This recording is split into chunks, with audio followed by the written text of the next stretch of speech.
Afternoon, ladies and gentlemen, boys and girls. Oh, you're in for a real treat this afternoon. I am joined by the one, the only, the legendary, the main and possibly only estate agent left standing on the Isle of Wight, Keith Trigg. Hello, sir. Hello, good afternoon. So I did such a big intro and then you're just like, hello, yeah. So modest. I know, I'm so lost for words at that introduction.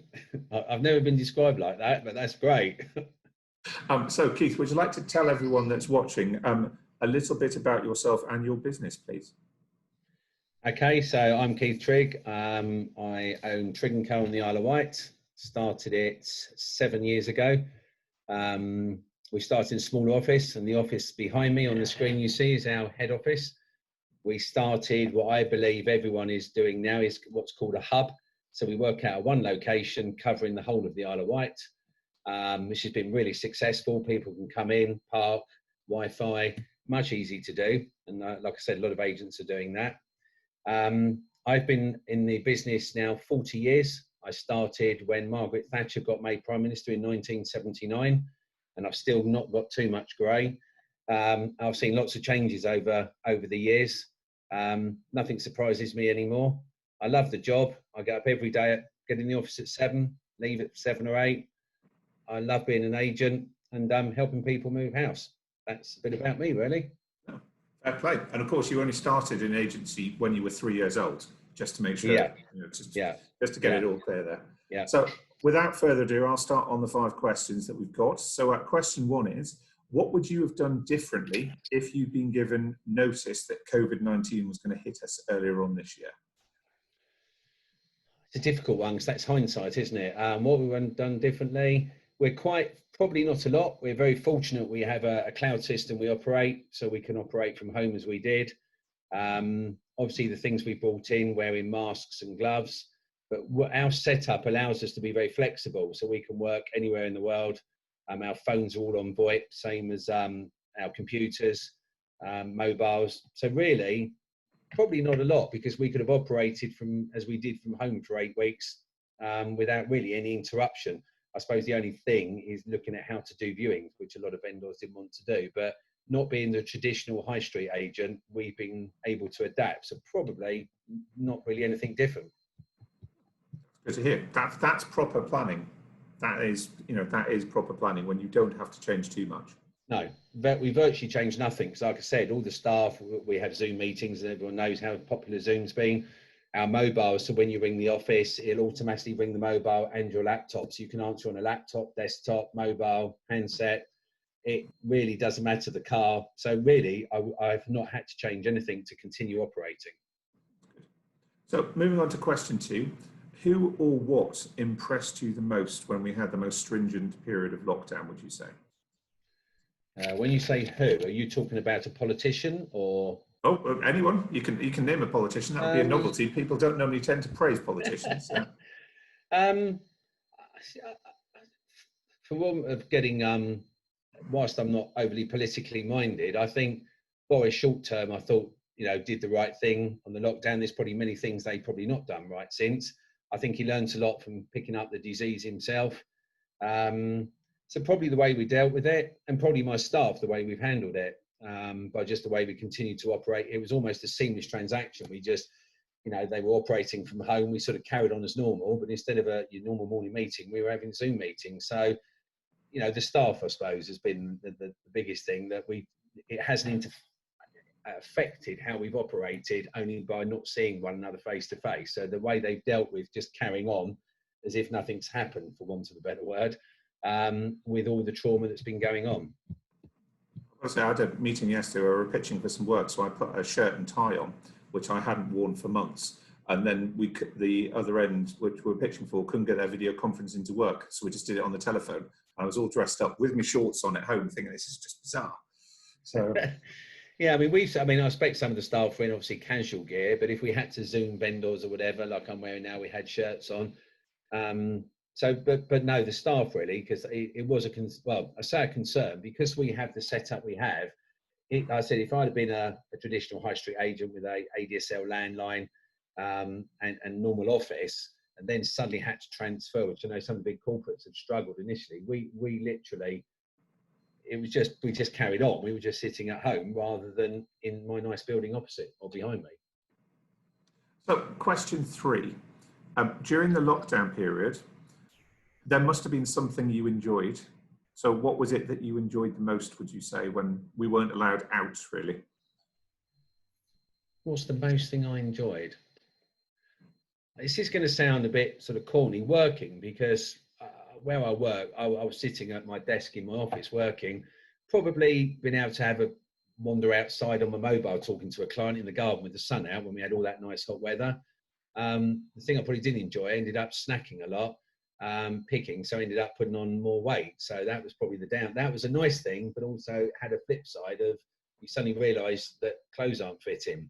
But I suppose being able to go outside while still talking to a client, but there was nothing particularly that stood out because, like I said, it was just a seamless carry on working at my desk at home. It was the same as the office, apart from not seeing people. So, yeah, probably being outside, talking to a client in the garden or whatever. So question 4, which is the big one, and I know that a man of your experience will have plenty of ideas on this. What do you think that COVID has taught us, and now what do you think it will do in relation to the property industry moving forwards? Okay, what it's taught us is I think we've got to be more prepared. I saw 2 videos, one with Obama, who talked about being ready for something like this about 5 years ago, and then Bill Gates, who set up, I think he put $400 million into a company to talk about getting ready for something like this, and everyone ignored him and said it'd never happen. So preparation. We try and be prepared, but we're even more prepared now. So being prepared. What's going to affect the market? I personally think the commercial market's going to struggle, because a lot of people I've spoken to have learned that they can work from home and probably only need to go into a hub. You know, we're on the Isle of Wight, so we get a lot of people now from the mainland are happy to come and live in a nice place like the island. Can Zoom. I think someone told me a stat. I don't know how true it is. Before lockdown or COVID, there was 100,000 users on Zoom. There's now something like 350 million people worldwide. So Zoom has changed everything, where people didn't really like using this and use the phone. This is like the norm now. The phone's gone and this is the norm. So I see commercial premises, what people are telling me, that they don't need to have offices. I'm not suggesting shops where you're selling food, because clearly I know you can buy online, but you still like to go in and see the butcher or whatever. But general office work, I can see that landscape changing. Perhaps people meeting once a month in a hub or an office, but most of the time doing stuff from home. I think the only downside that will bring is people being motivated. You go to work, you've got colleagues, you can bounce ideas off. You've got to be a fairly sort of person who, I don't mind doing it, working from home. You're in a room or an office, you're not interacting with staff unless you're on a Zoom call. So that people might struggle with that. So like I said, commercial, really how we do things. We've mainly changed. You know, we used to send out a pre-valuation letter, post-valuation letter. Everything is now done. And I know DocuSign's been around a while. We used to use it, but virtually everything now is done by technology. So we email everything out, post everything, send it by DocuSign, talk on Zoom, use email, everything. Technology now is, so you're touching less things and it's taking less. So a bit of saving of money on post, we've noticed, and speed of communication. But it's also getting used to the technology, because some people still can't get their head around talking on a screen like this. Even the older people, we're finding are quite happy to do this, because they've been doing it now, speaking to their grandchildren or whatever. So this has now become the norm for an older person, where if I did this back in January or end of last year, I don't think they would have liked it. They liked the phone call, but now it seems the norm. So that's really I think the property market, virtual viewings. Someone asked me the other day, I haven't seen that take off. We can do virtual viewings, but most of the time people want to go and see what they're looking at buying. It's helped for someone. We do property tours, so you can see all our properties online on Property Tour. People are still doing. So I think virtual viewings, I don't think we're there yet on that. You know, that's a big purchase. To buy a 100, 200, 300 plus £1,000 property, I'd want to go and see it. I wouldn't want to buy it off the shelf. If I go on Amazon and I want to buy a laptop, I know what it looks like, I know what I'm getting, but I'm not sure about that, although there's been a lot of agents trial it, but I haven't seen much success. But yeah, I think, like I said, office workers, I think people are re-evaluating what they're doing. And we're finding buyers coming to us now wanting more open space, potentially an office, a slightly better way of life because they've now spent 8 to 10 weeks with their families. And also traveling. I mean, one example, I spoke to a chap who works in central London. He works for, I say, a firm of accountants. It's like accountancy and software. And he said, quote, 25 to 30% of his wages are taken up in childcare and traveling. Now he's at home, and I appreciate the government are paying at the moment, he can work from home, so he's got no childcare, no traveling. He's a much happier guy, gets to see his kids in the morning, does his work online, and he's there for them when they go to bed or in the evening. So I think there's going to be a shift with people looking at that. They've tasted quality time, and I think they're going to want a bit more of that. That's my opinion. So are you finding that, have you seen a rush of people wanting to buy on the island who would perhaps have been in a bigger city before? Yeah, without a doubt. The inquiries probably over any given year when I've operated, and I've been here 20 years on the island, we probably see about 35, 40%-ish mainland buyers. I would say the registrations now, it's probably 50-50, possibly 60-40 at the moment. Now, some of that will be a knee-jerk reaction just looking, but you can travel from the island. I mean, you can get on the Fast Cat, 22 minutes across to Portsmouth Harbour. You get on the train, you can do the fast train into London in an hour and 10 minutes. So within an hour and a half, you can be from the Isle of Wight into central London working, where some people live in South London and drive. It takes them 2.5 hours to get there, park there. So people are finding, plus technology now, people are realising that actually I can probably work at home, even 2 or 3 days a week if I still want that bonding with staff or colleagues.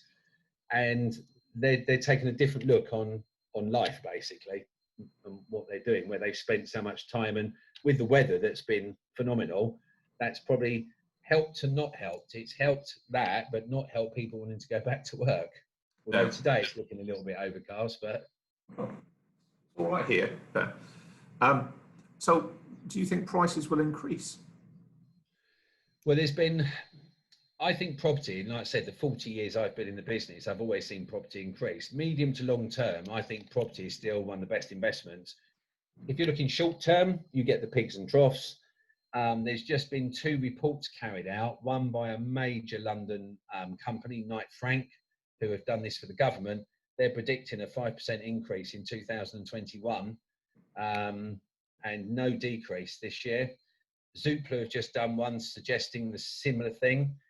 It's hard to say. If we see, I think it's press and scaremongering that causes this, because people still need to move through death, divorce, having a baby, expanding the family, situations change. People get on with moving, and I've seen highs and lows. I mean, many years ago, I remember the interest rates at 15.5%. That's, a lot of people, if you talk to people, would never get that. They think 4% is expensive. I mean, I've seen the ups and downs, but people still moved. There's just less. I think the people that need to move will move. And then there's people that like to move and upgrade. And if the time's right and the price is right, they will move. And interest rates have been their lowest now since World War II. So, we could even have seen the interest rates at nearly 0%. I mean, it's crazy. It's a cheap time to move. Oh, I'd endorse that. Obviously, we've both got a vested interest in the market, but I'd definitely endorse it. Now's the time to move. So last but not least in the questions, what's the one thing that you haven't been able to do and still haven't been able to do that you're really most looking forward to doing when this whole business is all over, whenever that may be? Probably 3 things. One, the obvious is probably going out to a restaurant or with friends, etc., which I think most people would want to do or meet up. 2 other things, I have got some business interest down in Spain, and I need to get down there to see what's going on. But one of the major things is I'm an avid clay pigeon shooter. I've shot for the island in the past and shot for the county, and getting back to clay pigeon shooting and going to some competitions. So that's something I haven't been able to do. So a hobby, really. Well, I'm sure you can do that socially distanced. They'll find a way around it. Well, we are looking at having smaller groups because you are around stands, but I think the Clay Pigeon Shooting Association have said they're now lifting it as of this weekend, so you can have certain gatherings, because obviously you get gatherings in competitions, but probably that. So I haven't been shooting for the last 10 weeks, 12 weeks. It's just one of my passions I like when I'm not working, is shooting at clays with a shotgun. Fair play. Well, thank you very much for your time this afternoon, Keith. That's been great. Obviously, anyone that is interested in buying on the Isle of Wight or selling on the Isle of Wight, this is the man to speak to. Don't worry about all the others. Just give him a call. And your details will appear shortly on the screen in front of you. So thank you very much, and I shall see you soon. Thank you. Bye.